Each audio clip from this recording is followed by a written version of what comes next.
എങ്ങനെയാണ് പറയേണ്ടതെന്ന് അറിയില്ല. പറഞ്ഞാൽ സ്ത്രീ വിരുദ്ധ ചാപ്പ് കിട്ടുമോ എന്നും അറിയില്ല. കിട്ടിയാലും തരക്കേടില്ല. അമ്മയും ഒരു സ്ത്രീയാണ്. ആ കണ്ണുനീര് കേരളത്തിന്റെ വേദനയാകുന്നൊരു വല്ലാത്ത ദിവസം. അത് പറയാൻ കഴിവില്ലെങ്കിൽ പിന്നെ കോട്ടുവെടുത്തിട്ട് ഇവിടെ വന്നിരുന്നിട്ട് കാര്യമുണ്ടോ?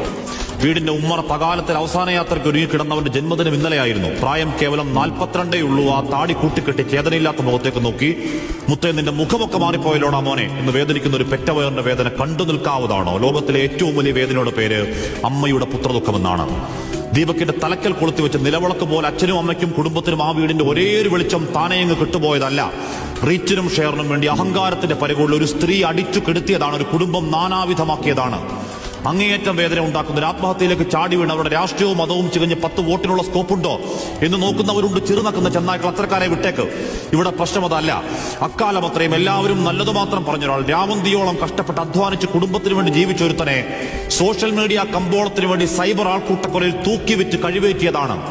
നവീൻ ബാബുവിന്റെ കാര്യത്തിൽ എപ്പോഴും പറഞ്ഞതുപോലെ മരിച്ചുപോയവർക്ക് വേണ്ടി ആഞ്ഞുവാദിക്കൽ ഉത്തരവാദിത്തമെന്ന ബോധ്യത്തിൽ മാത്രമല്ല, വീഡിയോ പലയാവർത്തി കണ്ട ബോധ്യത്തിൽ പറയുന്നു. ആ യുവാവ് 110% നിരപരാധി. ഭാരമുള്ള ഒരു ബാഗ് ഉയർത്തുമ്പോൾ അറിയാതെ പറ്റിയത്, റീച്ചിന് പറ്റിയ ഒരു കോപ്പ് കിട്ടിയ ആനന്ദത്തിൽ ചിരിച്ചുകൊണ്ട് ലൈംഗികാതിക്രമം പകർത്തിയെന്ന് ആരോട് പറയാനാണ്? ആദ്യമായിട്ടൊരു വീഡിയോ എറിച്ചില്ല, പിന്നെ ആ സ്ലോ മോഷൻ പല ആംഗിളിൽ എഡിറ്റ് ചെയ്ത് സാരോപദേശം തള്ളിക്കയറ്റിയ വീഡിയോ ഇന്നലെ അപ്പോൾ 27 ലക്ഷം പേര് കണ്ടെങ്കിൽ ഒരുത്തനെ പച്ചക്ക് വെട്ടിക്കീറി ഇറച്ചി കഷ്ണം വിൽപ്പനയ്ക്ക് വെച്ചതിന്റെ കൂലിയാണ്. കഷായം ഗ്രീഷ്മയ്ക്കും കൂടത്തായി ജോലിക്കും വേണ്ടി വാദിച്ചവർ ഇവിടെയും ഒരു ഹാഷ്ടാഗ് അവൾക്കൊപ്പം ഉണ്ടാക്കി ഇറങ്ങുന്നുണ്ട്. സ്ത്രീപക്ഷ കാപട്യങ്ങളെ നാണമുണ്ടോ? കോൾ ഔട്ട് എന്നും പറഞ്ഞ് യഥാർത്ഥ പരാതികളെയും തൊലക്കലാണ് നിങ്ങളുടെ പണി.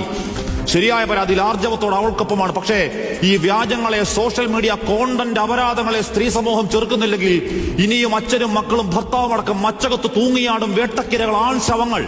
ഏതോ സമാന്തര ലോകത്ത് ലൈക്കത്ര എന്ന് നോക്കി പൂണ്ടിരിക്കുന്ന പെർവേർട്ടുകൾ അടങ്ങരുത്. ഫോണും തൂക്കി ഇറങ്ങണം. ഗോവിന്ദാപുരത്തെ അമ്മയുടെ കണ്ണുനീരും മകന്റെ വായ്ക്കരയും കൂടി പിടിച്ച് വീഡിയോ ഒരു മ്യൂസിക് എടുത്ത് തള്ളിക്കയറ്റ്. അങ്ങോട്ട് കുത്തിക്കയറട്ടെ, ലൈക്കും ഷെയറും തീരട്ടെ നിന്റെയൊക്കെ മുടിഞ്ഞ ആർത്തി.